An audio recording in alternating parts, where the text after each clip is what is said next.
To you live from my treadmill as I do every month to answer any questions you may have. For those who are unfamiliar with my work, every year I read through every issue of every every English language nutrition journal on the planet. So busy folks like you don't have to. I then compile the most interesting, most groundbreaking, most practical findings into new videos and articles to upload every day to my nonprofit site, NutritionFacts.org.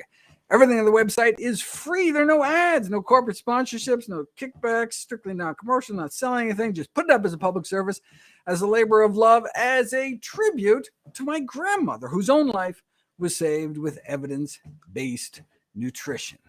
All right, let's see what we have here. First question on the list is from Bella. Can I refill my iron stores with diet alone, or should I take iron pills? And give some iron numbers.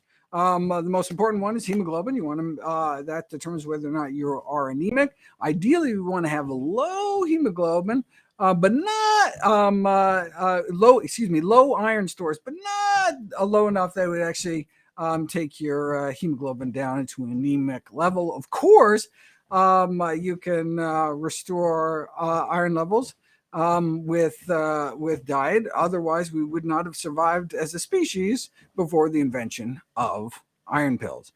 Of course, it's important to first figure out why one's anemic. Are you indeed not getting enough iron? Are you losing too much iron? So, for example, are you have particularly heavy periods? Are your blood cells not lasting as long as they should because your spleen is eating up? Do some like autoimmune thing?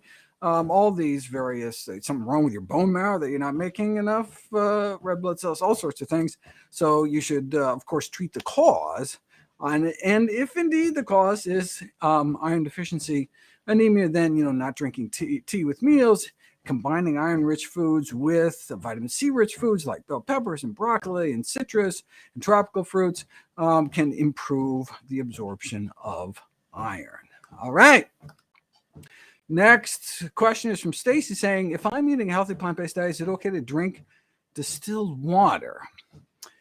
I'm assuming this question is coming from the stance of distilled water is missing out on minerals that are found in non-distilled water. And so I can get minerals from eating healthy foods. Yes, you can get all the minerals you need from eating healthy foods. Why not get both? I guess would be my question. And particularly there's a lot of energy in the distillation process. I don't know why you're drinking distilled water, but you do not need to get minerals from water. You can get it from your diet. Absolutely, indeed. Next up, JM says, where do you draw the line between processed food and whole food? For example, I buy chickpeas and tahini to make hummus, except for the taste difference. Why is it better? Why is it making myself better? Okay. So my definition of processed food is anything that has something bad added or something good taken away. So anything with added salt would make it a processed food. And anything that strips away the fiber, for example, would make it a processed food. So the reason why it's healthier to make hummus yourself rather than buying in the store is because they're adding salt. I can't imagine a hummus or almost any processed packaged food that doesn't have salt added. And often they're adding oil, which is basically just empty calories, whereas you're adding tahini, you actually get some nutrition with those calories.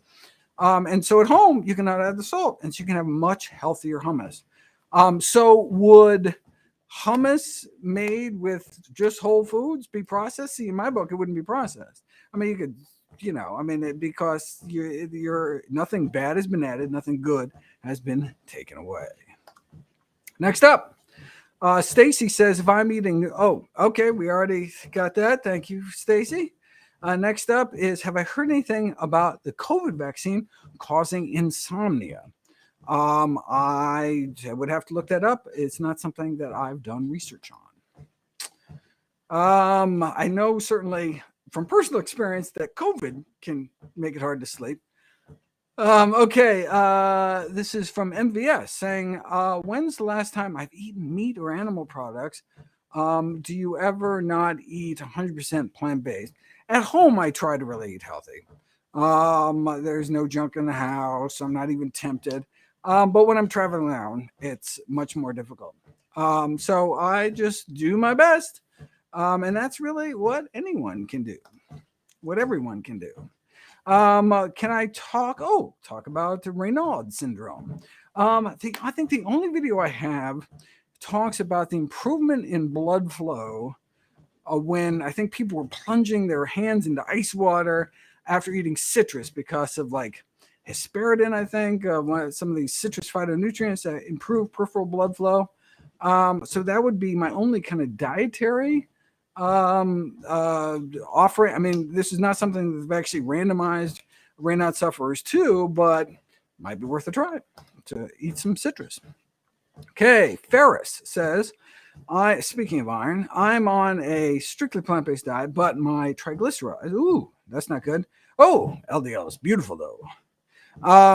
So I'm wondering if this was not a fasting test, because triglycerides are very sensitive to the test. It's very sensitive to whether you just ate. So if you just had breakfast and then you got tested, then your triglycerides could be up, but it could be up normally. It's the laboratory values are given for fasting levels.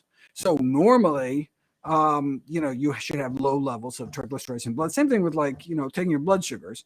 Typically, we're talking about fasting blood sugars. How much blood sugar you have, not after you've eaten something, but just kind of when you first wake up in the morning, basically. But LDL is gorgeous. I love it. Okay, Milan asks, would be great to have a video on Neutrophobic. Neutrophic. I've never even heard of that word.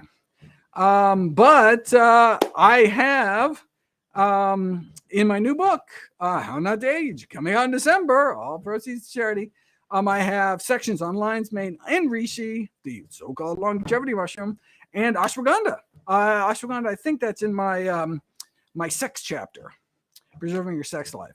And so, stay tuned. I'd be happy to give people a sneak peek on any of those if you're interested in, but they're all coming in the book. And of course, everything in the book eventually will be made into videos, but it's a big book, so it may be years down the road. Next up from Joseph, is calcium carbonate safe to consume when it's part of fortified plant milks? So for example, Silk's unsweetened organic soy milk, or the lead levels. Oh, I see. Concerned about calcium carbonate supplements was of lead contamination. But I wonder if there's ever been any testing. I presumably they, because of thanks to California, their Prop 65 warning labels, anything that exceeds a certain lead level would have to have a little warning or be fined. And so the fact that there's no warning suggests to me that it's been tested for lead and it's not a problem. So that is not something I would worry about.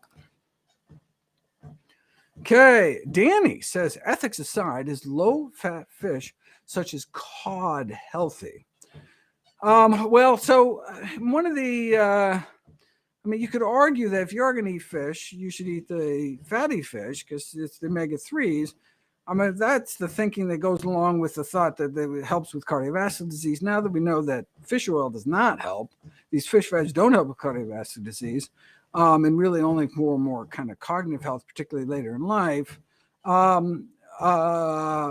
in terms of whether fish is healthy, regardless of how much fat is in the fish, the question really comes down, whenever you ask that question, is food X healthy?